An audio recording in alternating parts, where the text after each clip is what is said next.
In terms of sectors specifically, where are we going to see the biggest hit immediately?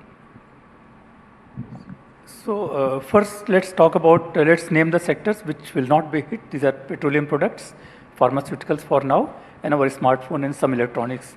Rest, everything will be hit. I'll start with, say, shrimps. So we export about $2 billion of shrimps to US, and they attract anti-dumping duty in US about 10%. So now 10% plus 50%, they have to pay 60% now. Shrimps coming from Canada will pay 0. Shrimps coming from Chile will pay 10% only. So shrimps, unless some Indians staying in US, they develop a particular a taste for certain flavor of Indian shrimp, it will go. Otherwise, it will be very difficult to export shrimp anymore. Garments, this both knitted and non-knitted, we export about $5 billion. The tariff on China will be 30 plus 12% on say gent shirts, 42%. For us, 50 plus 12%, 62%. So we are behind China not only in terms of tariff but also in terms of scale and so many other things. It will be very, very difficult time for these exporters. Similarly, we talk about metals. Metals, of course, everybody has the equality of disadvantage.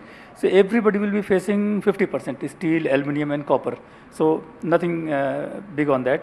Then auto components, everyone will be facing 25%, except for Mexico, which supplies 90% of auto components, which will be 0 because they have an FTA with US. So this broadly means that about 28% of Indian exports will be tariff exempt as of now. Rest will be hit, and of that, most will be our labor-intensive products, and they will be very severely hit unless something changes. How are exporters dealing with this kind of uncertainty? Are you looking for some support from the government? And also, could you give us a sense of what's happening to MSMEs, because a lot of them are export-oriented units?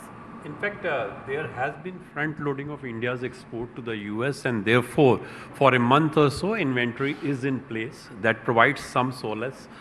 Still, we have the duties will come into effect after 21 days. A lot of shipments which are in the pipeline, they are being pushed so that they may be cleared in the US by 16th of September, and then this duty will not be applicable.